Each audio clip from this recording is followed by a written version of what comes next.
And now returning to the United States, some bars and restaurants in New York, Missouri, and Ohio have been stirring the pot by turning away patrons in their early 20s. If you're under 25, you might find yourself left out in the cold. They're denying entry to the Gen Z crowd in an effort to create a more sophisticated and drama-free environment. And this has seen both a wave of applause and backlash from younger adults. Our final report takes you inside.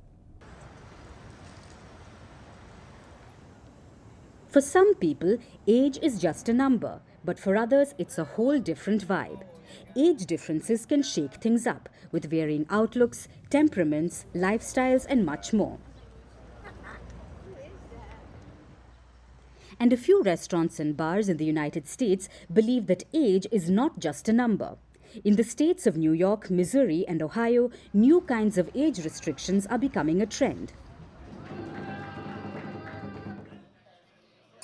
They are now showing millennials of drinking age the door. Specifically, no one under 25 is welcome. Business owners are now fed up with fireball fanatics and beer keg chuggers. They're done with the binge drinking crowd, who are often spotted in flannel shirts, backwards hats, and a mixer permanently glued to their hands. They don't want 21-year-olds who can't hold their liquor, as they often cause chaos and puke in bathrooms. Many believe younger millennials are the ultimate buzzkills. But what is their reasoning behind this ban? They want to cater to a crowd that's more mature and less into obnoxious selfies and endless Snapchat streaks. They aim to offer their refined customers a place where they can unwind with friends who actually know how to behave. The move is a hot topic and has triggered plenty of debates. Some customers are all for the age restrictions.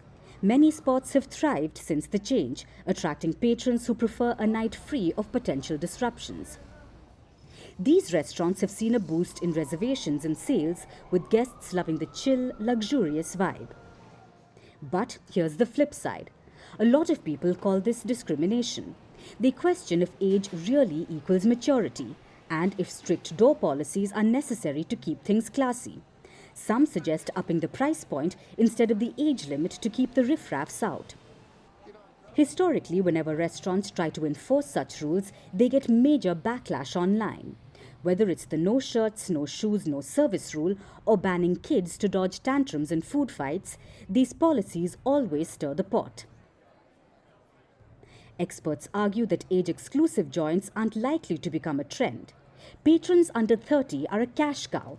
The younger crowd loves splurging on drinks and food. And with thin profit margins in food, many restaurants can't afford to lose them. Young professionals, after grinding all week, want to pay for a good time. Cutting out this demographic is a risky move, because at the end of the day, businesses need to bring in the moolah. While age restrictions might create a more sophisticated scene, they risk shutting out a profitable customer base. Balancing the desire for a mature vibe with the need for inclusivity and financial success is a tricky act for business owners.